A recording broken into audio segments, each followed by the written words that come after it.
This is Ziche Chen from the University of Edinburgh, and today my topic is to offer, firstly, a prosodic model of the syllable structure of Middle Chinese, and then I shall present how we can manage to use this model to help us to deal with some epistemological and practical issues in historical Chinese phonology. And before I start the presentation, I must point out that I am by no means an expert in Chinese phonology, so please feel free to point out the mistakes if you find any. Okay, so basically the content are divided into 5 parts. So first, I shall offer that prosodic model of Middle Chinese syllables. Then using this model, I shall show some very interesting results that we can make use of this model. And then based on this Middle Chinese model and the Xiéshēng materials, I try to propose some operations that can benefit us in internally reconstructing Old Chinese nuclei. And I shall also use those operations and this model to testify the validity of the operations with the data from very famous Wang Li and Guo Xiliang's popular reconstruction of Old Chinese. Okay, so first thing about the prosodic model itself. Of course, in the field, we are very familiar that scholars often use those epic expressions such as 七懂通开一场 or 运系, but seldom consider their phonological nature. And here my argument is that those so-called mnemotic expressions are essentially the philological versions of prosodic units, denoting subsyllabic constituents of Middle Chinese syllables. So, example, analogy can be made out for the so-called Western languages adopting alphabetic writing systems, right? We all know that alphabets can be viewed as a pre-linguistic philological version of segment. Well, if that analogy could really work out, then maybe we can say that traditional Chinese phonology has actually defined a set of prosodic units rather than the segmental ones, okay? So if that analogy could really work out, then I think maybe instead of adopting some kind of Middle Chinese transcription using alphabetic letters, maybe we can actually formalize the traditional terminology with modern linguistic techniques in the same way that graphing to phoneme mappings can and have been defined for the alphabetic languages in the studies of historical phonology of Western languages. Okay, so basically the model is as follows and has been proposed by myself in an essay published a year ago. Basically, essentially, the structure is as follows. So starting from the sigma node, that is a syllable. Every syllable is firstly divided into 2 things, an initial, 声母, and a rhyme genus, that is 韵类. A 韵类 is further divided into 2 things, a final, 韵母, and a tone, 四声 or 声调. And a final is divided into 3 things. So we have openings, we have division, we have rhyme. Okay, so it looks that I have only how should I say, gathered all this terminology into a tree and make it like a product of generative phonology. But I can assure you that this model is built stringently upon a phonemic analysis of traditional terminology. So those nodes are much more better logically well-defined than their philological components. And the second feature about the model is that it assumes nothing for the phonetic realizations of the nodes. So in that sense, those nodes are abstract and substance-free, comparable to segmental phonemes in structuralist phonology. Okay, so I think once we establish this model, we can understand 2 things. The first one is that the ignorant conditional terminology actually allows for a very good amount of prosodic interpretations for the structure of Middle Chinese syllables without knowing their phonetic details beforehand. The second insight we can gain is that by offering a unified abstract node to reconcile all these phonemic features, our notation should be able to diminish phonetic non-distinction to the maximal degree tolerated by the core phonology organizing distinctions.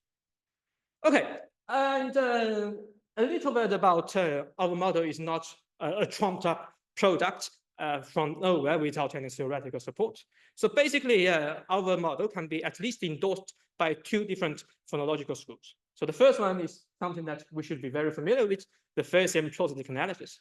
And the second one is much more modern. It's called substance-free phonology. Well, I shall not really devote it too much time in introducing first-hand poetic analysis or substantiated phonology, because I know that most of the audience sitting here may not be so familiar with phonological theory. So here I just mentioned that our model is at least endorsed by some post-phonemic phonological theory. Because some features of our model fit pretty well with some of these previous theories. Okay, I should skip this part. Okay, now we enter into the second part, that is to carry out a structure analysis of Middle Chinese nuclei using our model. Okay, so I shall assume that a final can be divided into three regions: openness, kaiko, division, deng, and rhyme, yunji. And I shall also assume that an openness contains only two features, kaiko and hukou. And division contains 5 values. So they are 1等于1, 2等于1, 3等于1, 4等于1, and 重有4等于1. And I shall also assume that rhyme can be decomposed into two things: nucleus plus coda, and there are 6 different types of codas. And you can see here, I have not really recognized anything regarding on the phonemic inventory of nuclei. This is because I think we can actually manage to derive the size of Middle Chinese nuclei with the whole structure and inventories given here. And a little bit about my notation of finals. So as you can see here, first, I write OOC for kaiko, hukou. Then I write 1, 2, 3, 4, 8 for division values. And then I write represent the rhyme series with Latin glosses and the Chinese original types. Finally, I attach the original coda types included in this study. So for instance, a notation such as always dong and k can be divided into kaiko, 1等于东运气, then okay. Yeah, so that's the gist of the whole representation. Okay, so what can we make with this series of assumptions? Well, as I have said earlier, the inventory of nuclei has not been determined yet. So this is where I should start with. Well, we know that for any two Middle Chinese finals corresponding to two different rhyme series, so the rhyme series is essentially the version of rhymes without tones, if they share the same values of codas, openness, and the divisions, then we say that those two different finals must have distinct nuclei. So for instance, suppose we have O1 oriens, O1 strata, and O1 scandal, then because all these three finals have the same values of openness, right? They have the same values of division, division 1, and the same values of coda types, yet they have different rhyme series. So the necessary conclusion is that those three finals must have 3 distinct nuclei, according to our analysis. Okay, so now let us try to look back to the whole final system in Middle Chinese. So for instance, suppose we have finals ending with ng, okay. So as we have already said, when they have the value of openness and division 1, then we can count 3 such finals. So that means on this very column, we should have 3 nuclei. And similarly, for the column with the closed value and the division 1, we have 3 different nuclei. Similarly, for this column, we have 3, we have 2, we have 4, we have 4, we have 1, we have 1, we have 1, and we have 1. So the necessary conclusion here is that the finals ending with an OK should exhibit at least 4 distinctive nuclei at the columns of O3 and C3, that is kaiko 3等于and hukou 3等于. Okay, similarly, for the finals with coronal obtuse codas, we can actually count 4 distinctive nuclei, again at the columns of O3 and C3, right? Because for the column of O1, we can find 2 nuclei. For this column, 2, 2, 2, 1, 2, 3, 4, 4, 1, 1, 2, 2. Okay, so based on the same logic, we can finish our analysis of the remaining finals of different coda types, which I shall skip here. And essentially, we come to this conclusion. So the maximum number of nuclei within finals with any specific type of codas is always attached in the environment of O3. Okay, so every time we can find the maximum number of nuclei at the column of O3. And the maximum number of 6 nuclei is attached in finals within IOJ. So that's the data. As you can see at the column of O3, you can actually find 6 different nuclei. So that's the maximum number among all the different finals ending with different rhyme, with different coda types. And therefore, we may want to say that the vowel system of Middle Chinese can be therefore analyzed to exhibit essentially 6 phonemic nuclei, where the finals of those 3 play a major role. And this conclusion offers a structural account of the distinction between the so-called type A and type B syllables in the Western studies of Chinese historical phonology, right? Well, traditionally, the argument is based upon the fact that type B and type A basically have the same frequency, right?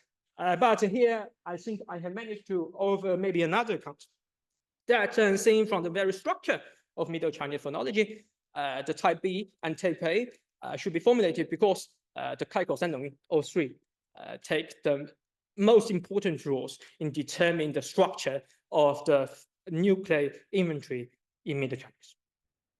Okay, so that's the conclusion made here.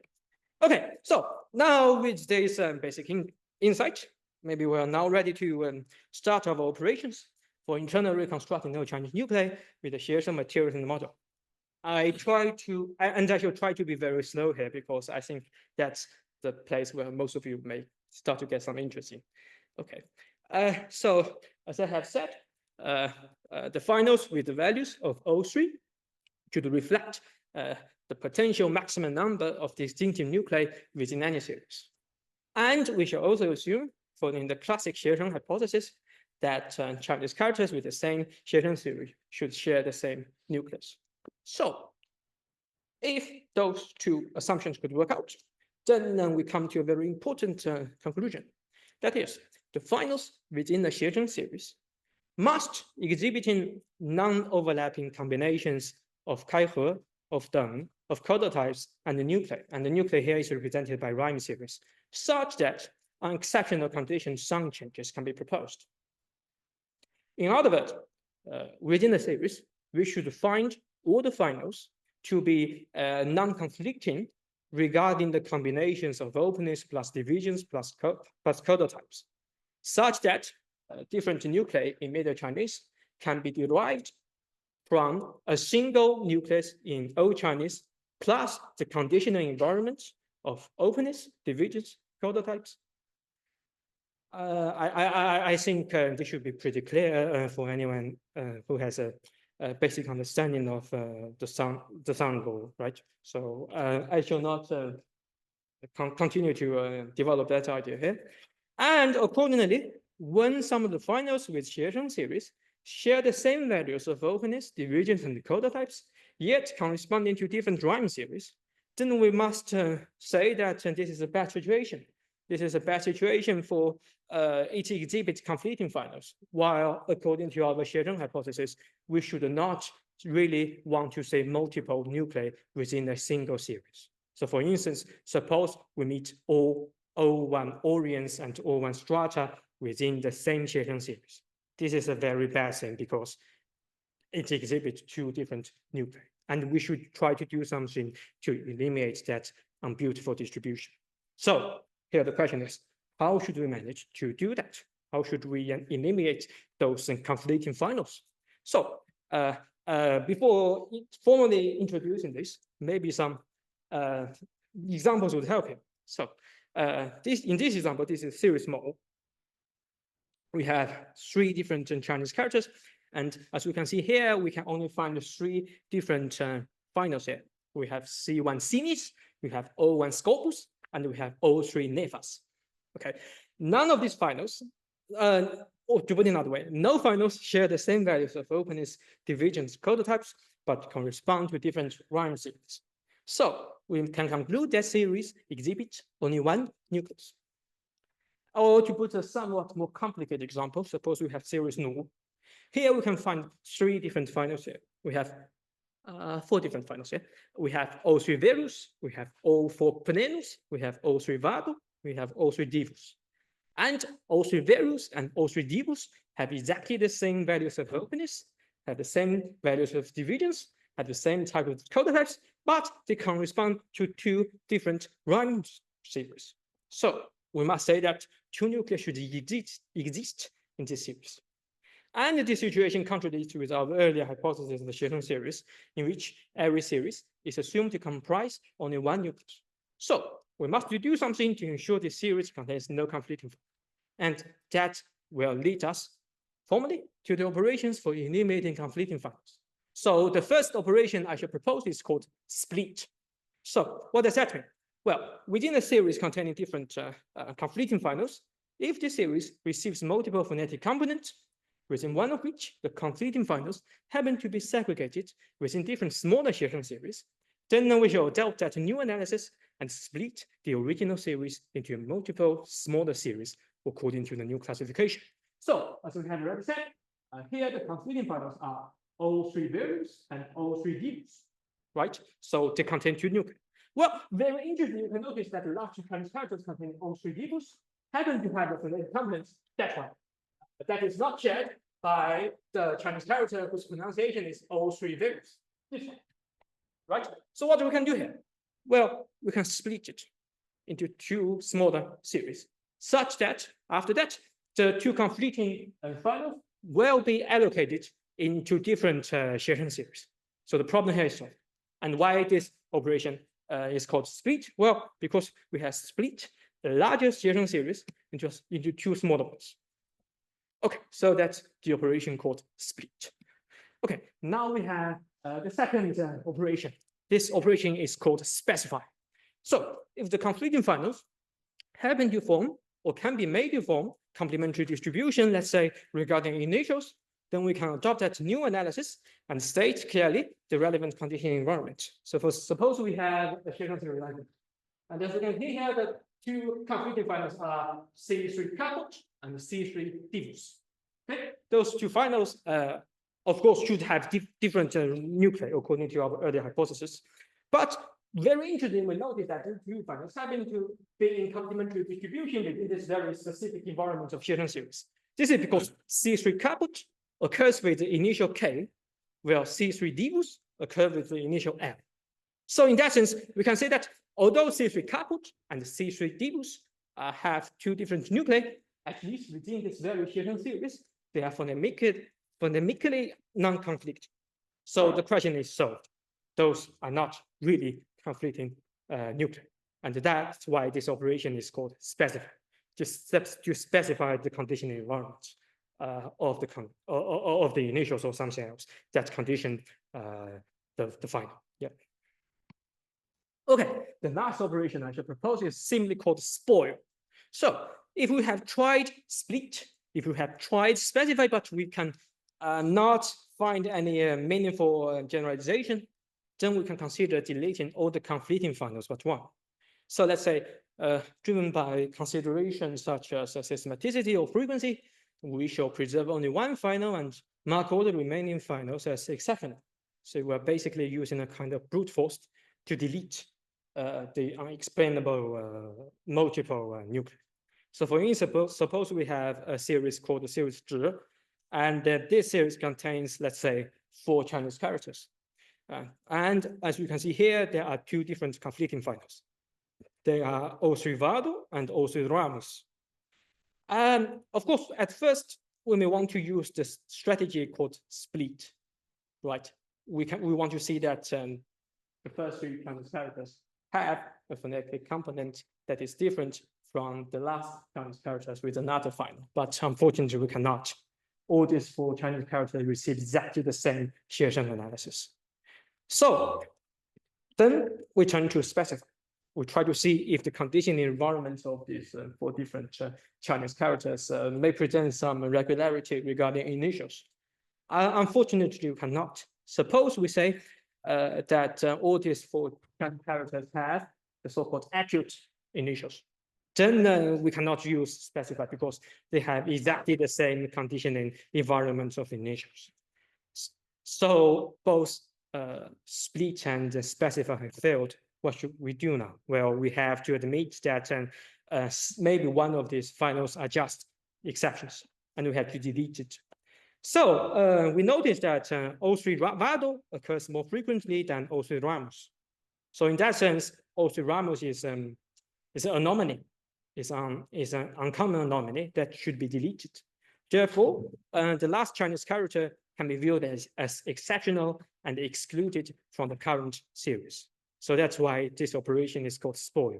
We simply ignore some of the problematic Chinese characters that contain different nuclei that from the majority of Chinese characters with another nucleus.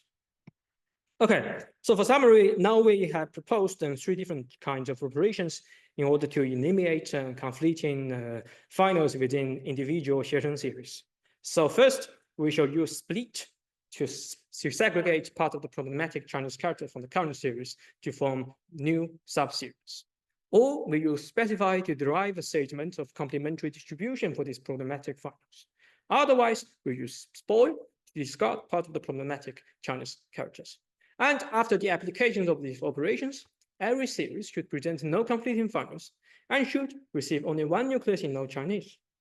This Old Chinese nucleus then evolves into multiple Middle Chinese reflexes embodied by different rhyme series, of course, according to the conditioning environment of initials, openness, divisions, and coda types. Okay, so that's the whole operations I have proposed for dealing with exceptional cases in the Xiéshēng series. Now we want, of course, we want to know to what extent does that this set of operations will turn out to be effective. Well, as I said, I'm a very I'm only an amateur to the field of historical Chinese phonology, so I should start from the very classic reconstruction of Wang Lian and Guo Xiliang's systems. And this is also because Wang Lian and Guo Xiliang have managed to offer abundant materials regarding reconstructions. So it would be pretty inconvenient to use this data set. Well, the goal here is as follows, okay? Because the finals with those 3 have been argued to hold the maximum distinctions of nuclei in Middle Chinese. Other things being equal, of course, one would hope that these O3 finals are more likely to be projected into Old Chinese intact than the other finals. So the goal here is to demonstrate that all the Xiéshēng series comprising the same O3 finals are expected to be reconstructed with only 1 unique nucleus in the Wang-Guo system. And the counterexamples we have encountered against that goes against this representation could be eliminated using the operations of split, specify, and spoil. So what can we do here? Well, I have referred to Guo Xiliang's reconstruction and the Yearley's dictionary of the Xiéshēng series. And I have counted about 800 series in Yearley's Xiéshēng dictionary. And I only use half of them because, as I said, I'm not very familiar with Old Chinese phonology, so I only study the materials that can be studied most conveniently. Those series comprise no conflicting finals and contain only 1 individual and O3 finals. And the whole statistic distribution is basically as follows. So what does this chart mean? Well, it means that there are some series whose O3 final is, for instance, O3 Orient. Then there are 24 such, wait a minute, I think I should drop the, okay. Okay. Okay. Anyway, that will also do it. Yeah. If there are some series with the O3 final of O3 Orients, for instance, then there are 24 such series.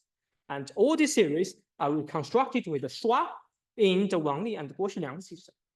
Or to put another example, suppose we have some series whose O3 finals are always O3 sort. Then there will be 34 such series. 8 of them are reconstructed with the front R, and the 26 of them are reconstructed with the back R. Actually, this distribution is very ugly. Why? Because according to our earlier hypothesis, we should really just see that a distribution would go as follows, right? So we should really want to say that if a series have a specific type of O3 final, then all these series should be reconstructed with 1 unique nuclei that is not reconstructed for series containing other types of O3 finals. So we should really find a thing like as the chart showing above, but not something that we actually find at below, right? So you can see the difference here. So in the chart below, we find that even though a series can be reconstructed, even a series may comprise only 1 O3 final, sometimes it is reconstructed with, let's say, front R, sometimes it's reconstructed with A, and sometimes it's reconstructed with 0. So it's not unique by any means. And also, different series with different O3 finals can be reconstructed with the same vowel. Again, such distributions are very unlikely, and we therefore should try to show how such an unbeautiful situation can be eliminated. So my next step will be to demonstrate the operations developed earlier can transform the attached correspondences between these O3 finals and nuclei into the expected picture as shown above.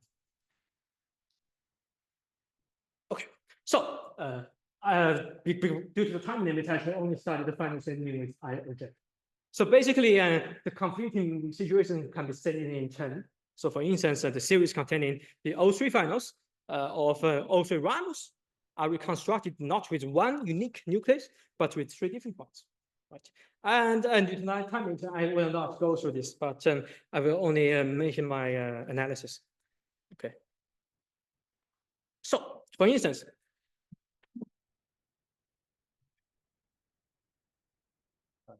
in the situation of 10A, the series containing the O3 final O3 ramos are reconstructed with R, A, or E in Wang Li and Guo Xiliang's reconstruction. Very interestingly, those different series reconstructed with different vowels happen to form complementary distribution regarding the coda types of those non-O3 finals included in this series. So what does that mean? Well, first we notice that series reconstructed with R almost always comprise a non-O3 final with a coda 0. So for instance, in the series here, you can find that there are 2 different Chinese characters whose coda types are 0. Okay, and let's us turn to see the series reconstructed with E. The series reconstructed with E always comprise a non-O3 final with a coda NOT.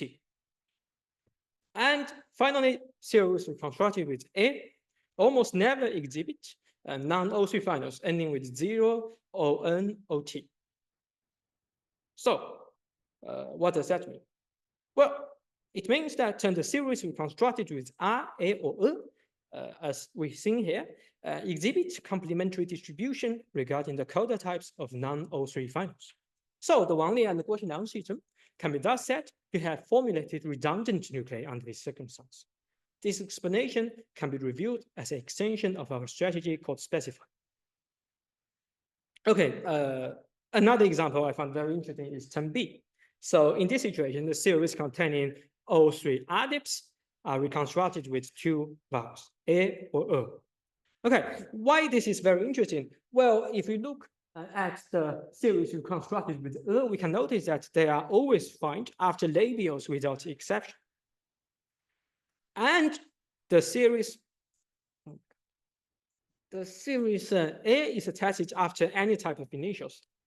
But when the initials are labials, Guo Xiliang often indicates that the relevant Chinese characters are exceptions by dyeing them gray. So this is the picture I found in Guo Xiliang. So you can see that some cells are gray, some are white. So why that is the case? Well, I think this must mean that Guo Xiliang might have realized that his reconstruction are actually problematic, right? Because if you want to reconstruct E or A, then you really might need to make sure that they form this complementary distribution. But E is found only after labials. And sometimes A is also found after labials. So this is a very bad generalization. I think under that circumstance, Guo Xiliang must have realized it. And his reply was to dye the relevant cells gray, sometimes, but not always. So the series reconstructed with A or E in 10B most of the times exhibits complementary distribution, of course, that excludes labials regarding the remaining initial types. So under this circumstance, we may say that the Wang-Guo system can be said to have formulated redundant nuclei using the strategy called specify. Occasionally, though, the Wang Li and Guo Xiliang system formulates additional nuclei for the syllables with exactly the same type of initials, although sometimes they elude this problem by dyeing part of the entries gray. Maybe this can be viewed as a practice of spoil, so they simply ignore such bizarre circumstances. Okay, due to time limit, I must skip 10C, I must then skip 10D. and mention briefly about 10E. So in the situation of 10E, we find that the series containing O3 ramus, O3 adeps, O3 vato, or O3 palgus should be reconstructed with the same nuclei. Again, this is a bad situation. So how we can manage to explain it? Well, after some paperwork, I find out that the series contain O3 finals of, say, O3 ramus, and the series containing O3 adeps form complementary distributions regarding certain aspects. But since this study was done half a year ago, and because in view of the time limit, I shall not really introduce it in detail, but I can only show that the strategy specified can still explain why this series are reconstructed with the same nucleus. The only exception, though, is that some series with O3 adeps share the same Old Chinese nucleus with the series with O3 bulbus. And some other series with O3 adeps have another nucleus. So that means that the series with O3 adeps are reconstructed with two different nuclei. And we cannot really generalize any kind of phonological condition environment or Xiéshēng analysis to explain why this is the case, why one linguist decides to split O3 adeps, series with O3 adeps into two different types and assign them with different nuclei. But the final O3 adeps and O3 palgus should remind us of Wang Li's very renowned work called the 智慧分布, right? And because Wang Li's analysis is based mostly on poetic materials rather than the Xiéshēng series, maybe this lack of explanation can be a piece of evidence suggesting that poetry reflects phonological distinctions in Old Chinese and attested in the writing materials. And I also find some other cases, but this one is very representative. Okay, so to summarize what we have done so far, I have shown that with the operation spoil, specify, and split, it is possible to convert the classification of rhyme groups in the Wang Li and Guo Xinliang system into other equivalent classes of nuclei based on Middle Chinese phonology and the Xiéshēng series. Although occasionally our theory has failed to restore the distinctions formulated by the traditional analysis, maybe we can explain this by suggesting that the materials selected simply fail to reveal the distinctions hidden within the poetic evidence. If that is the case, then the Xiéshēng phonology can be viewed to be younger than the Shijing phonology. Again, I'm open to this question because I haven't really studied Shijing to any extent. So this is just one way of explaining the difference. Okay, conclusion. Now I think I have demonstrated that carrying out Xiéshēng analysis with a prosodic model of Middle Chinese syllables can derive a statement on the distribution of Old Chinese nuclei that is largely commensurate with the traditional rhyme group system. The whole demonstration is parsimonious in the sense that it does not rely on any phonetic interpretation of Middle Chinese, statistic means, or poetic patterns. This study therefore might be viewed as an attempt towards a reconstruction of Old Chinese phonology under the standard research paradigm of historical phonology. Okay, and here are some future things that I intend to do in the next few years, but currently I haven't really started out doing them. So those things are as follows. First, I think I shall work out the Xiéshēng series left unstudied in the current study for a solid comparison between the traditional system and the current results. And then I may want to apply the method to the Xiéshēng series of other types, such as warring state sweeps. And maybe to investigate how the current method can be continued to be improved by phonetic reconstruction of Middle Chinese. Okay, I think that's all. Thank you very much.